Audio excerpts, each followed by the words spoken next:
नमस्कार, जय हिंद। आज के इस वीडियो के अंदर हम लोग पुलवामा हमले को समझने वाले हैं। तो देखिए, बात है 14 फरवरी 2019 की, हाल ही की बात है। सीआरपीएफ के जवान जो घर से वापस सेना में लौट रहे थे, छुट्टी के बाद वो वापस सेना में लौट रहे थे, उनका काफिला जो है वो श्रीनगर जा रहा था। जम्मू से निकल करके श्रीनगर जा रहा था। एक बहुत बड़ा काफिला था, बहुत सारे जवान थे इसके अंदर। ये नेशनल हाईवे 44 से जा रहा था, यानी NH-44 से होकर के ये गुजरने वाला था। इस हमले के कारण 40 जवान शहीद हो गए थे। अब देखिए, हम लोग समझते हैं, इस वीडियो के अंदर हम लोग सब कुछ समझेंगे। आखिर कौन वो व्यक्ति था जिसने इस हमले को कराया, कौन मास्टरमाइंड था, कौन सा आतंकी संगठन इसके अंदर एंगेज था, कैसे कैसे इन सब चीज़ों की प्लानिंग हुई थी, इन सब चीज़ों को हम लोग समझने वाले हैं। तो देखिए, 14 फरवरी को सुबह 3:30 बजे हमारे जो सीआरपीएफ के जवान थे, उनका काफिला जो है वो जम्मू से निकलता है और ये जम्मू से किसके लिए, श्रीनगर के लिए रवाना हुए। इस काफिले के अंदर 2547 जवान थे, यानी बहुत बड़ा काफिला था, और 78 गाड़ियाँ थी। बहुत सारी बस के अंदर जो है हमारे सारे जवान जा रहे थे। अब देखिए, जिस एरिया से ये होकर के गुजरने वाले थे, वो एरिया आतंकियों का अड्डा था। और अगर कोई ऐसा एरिया होता है जहाँ पे मतलब कोई काफिला वगैरह गुजरने वाला होता है, कोई भी वीआईपी इंसान जाने वाला होता है, कोई सेना से संबंधित चीज़ें जाने वाली होती हैं, और अगर वो एरिया रेड जोन के अंदर आता है, तो उस एरिया की देखभाल करना, उन लोगों की देखभाल करने का काम होता है रोड ओपनिंग पार्टी का। ये रोड के ऊपर पूरी सुरक्षा मेंटेन करते हैं।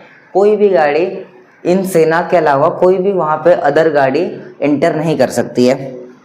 तो रोड को सुरक्षित करने का काम किसका था, रोड ओपनिंग पार्टी का था। ये कोई चुनावी पार्टी नहीं है, ये पार्टी यानी कि एक तरह की बस फोर्स है ये, जो कि रोड के ऊपर सुरक्षा मेंटेन करती है। देखिए, इस हमले के अंदर मुख्यतः 2 आतंकी थे जो इस हमले को अंजाम दे रहे थे। हालांकि इसके पीछे मास्टरमाइंड में बहुत सारे लोग थे, पर ये 2 लोग इस आतंकी हमले को अंजाम दे रहे थे। पहला व्यक्ति था शाकिर बशीर और दूसरा आदमी था आदिल अहमद दर। ये दोनों आदमी जो है जैश-ए-मोहम्मद से बिलोंग करते थे, जो कि पाकिस्तानी संगठन है पाकिस्तान के अंदर, मतलब आतंकवादी संगठन है पाकिस्तान के अंदर। ये देखिए, जो प्लान था उसके मुताबिक जो हमला होना था वो होना था 9 फरवरी को। पर इस 9 फरवरी की डेट को क्या हुआ कि अफजल गुरु की फांसी वाला दिन था ये। तो पाकिस्तान ये बताना चाहता था कि अफजल गुरु, जो कि पाकिस्तान के लिए बहुत ज़्यादा इम्पोर्टेंट था, उसकी फांसी हुई उसी दिन, वो अफजल गुरु की फांसी का बदला लें। पर क्या हो गया उस दिन कि 9 फरवरी को बहुत ज़्यादा भारी बर्फबारी हो रही थी, इसीलिए पाकिस्तान ने इस 9 फरवरी को पोस्टपोन किया और 14 फरवरी की डेट जो है रखी गई। अब 14 फरवरी को क्या हुआ कि ये दोनों जो आतंकी थे, ये जाके हमला करते हैं। देखिए, जो शाकिर बशीर था, जो पहला व्यक्ति मैंने आपको यहाँ पे बताया, ये NH-44 यानी कि नेशनल हाईवे 44 के पास उसका एक घर था। ये जम्मू कश्मीर का एक रहने वाला निवासी था। NH-44 के पास जस्ट उसका घर था, यानी कि वो जब हमले को अंजाम देने जाता, उस समय उसके घर से और जो अंजाम देने, मतलब जहाँ पे हमला करना था, उसकी दूरी बहुत ज़्यादा कम थी। तो ये पॉजिटिव पॉइंट हो गया शाकिर बशीर के लिए। तो 14 फरवरी की दोपहर को शाकिर बशीर और आदिल, ये एक गाड़ी थी इको, महिंद्रा की नहीं, मारुति की गाड़ी थी इको। तो शाकिर और आदिल ये दोनों गाड़ी से निकलते हैं और NH-44 की तरफ बढ़ते हैं। और कुछ देर बाद जो हमारा शाकिर था, ये गाड़ी से उतर जाता है, क्योंकि जो हमले करने का काम था वो काम था आदिल का। शाकिर को बस जो है पूरा प्लान वगैरह मेंटेन करना था और लास्ट तक आदिल के साथ रहना था, पर जो हमला करना था वो आदिल का काम था। तो शाकिर गाड़ी से उतर जाता है और अब पूरा काम था आदिल अहमद के ऊपर, आदिल अहमद दर के ऊपर पूरा काम था। ये एक आत्मघाती हमला था। आत्मघाती हमला उसे कहते हैं जिसके अंदर जो मारने वाला व्यक्ति होता है उसकी मौत खुद तो होती ही है, और साथ में उसके साथ जो भी आता है वो सब मर जाते हैं। खुद के अंदर कुछ विस्फोटक या फिर गाड़ी वगैरह के अंदर विस्फोटक भर के आते हैं, ठीक है। तो देखिए, आदिल जब गाड़ी चला रहा था तो उसकी स्टीयरिंग के नीचे डेटोनेटर रखा गया था। डेटोनेटर एक डिवाइस होता है जिसको दबाने से जिस भी चीज़ से वो लिंक होता है वो ब्लास्ट करती है। तो इस डेटोनेटर से इसके गाड़ी के पीछे के हिस्से में 200 किलो आरडीएक्स रखा हुआ था। आरडीएक्स भी एक विस्फोटक होता है और ये डेटोनेटर इस विस्फोटक को फोड़ने के लिए आप मान लीजिए कि रिमोट होता है। तो स्टीयरिंग के नीचे डेटोनेटर रखा हुआ था और गाड़ी के पीछे पूरा 200 किलो आरडीएक्स भरा हुआ था। ये इतना ज़्यादा था कि मान लीजिए अगर उस एरिया के अंदर जहाँ पे ब्लास्ट हुआ था उसके अंदर और ज़्यादा गाड़ियाँ होती तो और ज़्यादा क्षति होती, सब लोग ब्लास्ट हो जाते, सब लोग इधर उधर हो जाते। और ये जो 40 जवान भारत के मरे थे इनको पहचानना मुश्किल हो गया था। इतना खराब ये हमला हुआ था कि भारतीय सैनिकों के पूरे चिथड़े उड़ गए थे, हाथ कहीं, पैर कहीं, मुंह कहीं उड़ गया था। बहुत ज़्यादा बेकार दृश्य थे उस समय के। तो देखिए अहमद की गाड़ी कुछ अलग लगने लगी। देखिए ये जो आरोपी था यानी कि रोड ओपनिंग पार्टी, इसका एक जवान था जिसका नाम था मदन लाल। ये मदन लाल जो है देख रेख कर रहा था कि सारी गाड़ियां सही से आ रही है, कोई बाहर की गाड़ी तो नहीं आ रही है। पर जब इसने देखा कि ये आदिल जो है अपनी इको लेके आ रहा है तो मदन लाल तुरंत आदिल की गाड़ी की ओर आने की कोशिश करते हैं। पर जैसे ही आदिल देखता है कि मदन लाल यानी कि कोई भी सैनिक उसकी तरफ आ रहा है तो वो तुरंत अपने बाजू में जा रही बस से जाकर के अपनी गाड़ी लड़ा देता है और डेटोनेटर दबा देता है। उसी समय बहुत बड़ा विशाल धमाका होता है और उस धमाके के कारण जो है 40 जवान भारत के शहीद हो जाते हैं और बहुत सारे अनगिनत सैनिक घायल हो जाते हैं। और कुछ ही देर बाद इस हमले के कुछ ही देर बाद जो इस हमले की जिम्मेदारी थी वो जैश ए मोहम्मद लेता है। ये वही आतंकवादी संगठन है जिसको मसूद अजहर ने बनाया था। अब हम लोग समझते हैं जैश ए मोहम्मद को। देखिए जो जैश ए मोहम्मद था इसको हम शॉर्ट फॉर्म में JEM भी कहते हैं। JEM मसूद अजहर द्वारा स्थापित किया गया था। मसूद अजहर खुद 1994 से जम्मू जेल के अंदर बंद था। अब देखिए जो मसूद अजहर था इसको बचाने के लिए पाकिस्तान और ये खुद भी बहुत सारे इंतजाम कर रहा था, पर सारे जो भी ये प्लान बना रहे थे सबको चौपट कर दे रही थी भारत सरकार। तो अब एक लास्ट प्लान किया गया था कि ये सीधा फ्लाइट हाईजैक किया गया था। तो देखिए अब्दुल रऊफ जो कि मसूद अजहर का छोटा भाई था, ये कंधार हाईजैक के अंदर मास्टरमाइंड था। नेपाल के काठमांडू से एक फ़्लाइट उड़ रही थी जिसका नाम था IC-814। इसको जो है 4 से 5 लोग जो पाकिस्तानी आतंकवादी थे, उसके अंदर एक अब्दुल रऊफ भी था, ये IC-814 को हाईजैक कर लेते हैं और उसके बाद उसको कंधार ले जाते हैं। हालांकि इसकी एक बहुत बड़ी वीडियो है, मतलब वो मैंने अपने चैनल के ऊपर अपलोड की है, उसकी कहानी आप समझ सकते हैं।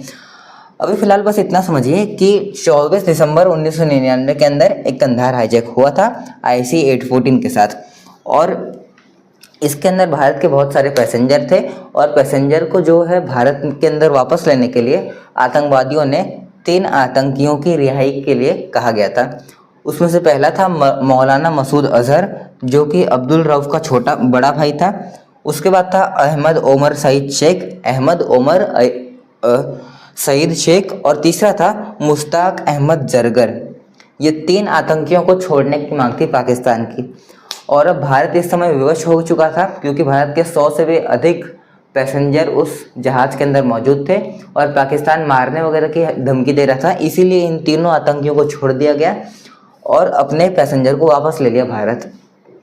उसके बाद जब मौलाना मसूद अजहर वापस गया पाकिस्तान के अंदर तो सन 2000 के अंदर उसने जैश ए मोहम्मद की स्थापना कर दी और इसका उद्देश्य था कि भारत को कश्मीर से अलग करके वो मतलब कश्मीर पाकिस्तान के अंदर मिलाना चाहते थे। ये मेन उद्देश्य था, मुख्य उद्देश्य था जैश ए मोहम्मद का। तो देखिए हम JEM समझ लिए। अब हम लोग वापस अपने टॉपिक पे आते हैं, आदिल अहमद दर। तो देखिए जो हम लोग का पुलवामा अटैक चल रहा था उसका जो हमलावर था आदिल अहमद दर, ये कश्मीर के काकापुरा डिस्ट्रिक्ट का निवासी था। कश्मीर के काकापुरा डिस्ट्रिक्ट का निवासी था आदिल अहमद दर। जब आदिल अहमद दर बड़ा हो रहा था तो वो इंस्टाग्राम नहीं कह सकते, जो सोशल मीडिया जैसी चीज़ें थी उसके ऊपर एक व्यक्ति को देखता था जिसका नाम था बुरहान वानी। ये बुरहान वानी वो व्यक्ति था जो जम्मू कश्मीर के युवाओं को भारतीय सेना के खिलाफ खड़ा करता था, भड़काता था भारतीय सेना के खिलाफ। तो बुरहान वानी से आदिल अहमद दर भी बहुत ज़्यादा मोटिवेट हो गया था और आदिल अहमद दर भी बुरहान वानी की तरह ही बनना चाहता था। और आदिल अहमद दर तो वैसे तो बहुत सारे इसने काम किए थे, मतलब कहीं पे भी जाके सेना के ऊपर पत्थर वगैरह मारता था जब छोटी उम्र में था। छोटी उम्र के अंदर ही वो बहुत सारी ख़राब चीज़ें करता था सेना के साथ पत्थर वगैरह मारता था, कुछ भी कर सकता था वो सेना के साथ। वो पूरी तरीके से जो है बुरहान वानी से मोटिवेटेड था और इस चीज़ के लिए कई बार वो जेल के अंदर भी बंद हुआ था और घर वालों को ऐसा लगा था कि जेल वगैरह जा रहा है तो हो सकता है वो सुधर जाए। पर जेल से बाहर आने के बाद आदिल और ज़्यादा शातिर हो गया था और ये मार्च 2018 के अंदर जो है अपना घर छोड़ करके भाग जाता है। इसके घर छोड़ने के बाद इसके घर वाले इसकी मिसिंग रिपोर्ट भी लिखवाते हैं, पर मिसिंग रिपोर्ट लिखवाने के बाद भी कुछ नहीं होता है क्योंकि ये कहीं पे भी नहीं मिल रहा था। पुलिस सर्च ऑपरेशन करती है, उसके अंदर भी आदिल कहीं पे भी नहीं मिला। कुछ दिनों बाद क्या हुआ कि आदिल के घर वालों को फेसबुक पे उसका एक फ़ोटो दिखा जिसके अंदर वो AK-47 लिया हुआ था और वो जो फोटो था उसका वो वकास आर्मी नामक एक चैनल से आया था। वकास आर्मी वो एक जैश ए मोहम्मद का प्रांत था, एक पार्ट था उसका, जो कि जम्मू कश्मीर के अंदर वहाँ के युवाओं को तैयार करता था भारतीय सेना के खिलाफ लड़ने के लिए। तो अब जो आदिल के घर वाले थे वो समझ चुके थे कि अब आदिल लौट के कभी नहीं आएगा, वो एक बहुत बड़ा आतंकी बन चुका है। जब आदिल जैश ए मोहम्मद के क्षेत्र छाया के अंदर रह रहा था तो उस समय वो इद्रिस नाम के व्यक्ति से मिलता है। ये इद्रिस मास्टरमाइंड था पुलवामा अटैक के अंदर। तो देखिए इद्रिस से बहुत ज़्यादा प्रेरित हो जाता है आदिल और उसके बाद इद्रिस ने ही आदिल को कहा था कि आप पुलवामा अटैक करेंगे और क्योंकि ब्रेन वॉश हो चुका था आदिल, उसने बिना कुछ सोचे समझे सीधा हाँ कर दी और वो अटैक के लिए रेडी होना शुरू हो गया। तो इद्रिस जब समझ गया कि अब हमको अटैक करना है तो वो धीरे धीरे पाकिस्तान से थोड़ा थोड़ा RDX मंगवाना शुरू किया। RDX वही चीज़ है जो ब्लास्ट होती है, तो RDX थोड़ी थोड़ी मात्रा में आता था और थोड़ा थोड़ा करके इतना ज़्यादा आ गया कि 200 किलो RDX जमा हुआ था इद्रिस के पास। और इद्रिस ये सब जो सारा काम था ये शाकिर से कराता था, उसको पाकिस्तान भेज करके वापस लेके आता था। वीडियो की शुरुआत के अंदर मैं बताया था शाकिर बशीर और आदिल अहमद दर ये दो मुख्यतः आतंकी थे जिन्होंने इस हमले को अंजाम दिया था। और हमले के पहले इद्रिस ने ही मारुति इको भी खरीद के दी थी, यानी खरीदी नहीं थी, एक दूसरे व्यक्ति से ली थी हमला करने के लिए। तो देखिए ये हो गया बैकग्राउंड किस तरह से ये हमला हुआ था। अगले वीडियो के अंदर हम लोग समझेंगे कि हमला होने के बाद भारतीय सरकार ने कौन से ऐसे कदम उठाए थे जिसकी वजह से पाकिस्तान बैकफुट पे आ गया था। और अगले वीडियो के अंदर ही हम लोग समझेंगे कि बालाकोट सर्जिकल स्ट्राइक कैसे हुई थी। अगर इस वीडियो से जुड़ा कोई भी आपको डाउट होगा तो आप कमेंट करिएगा। तब तक के लिए जय।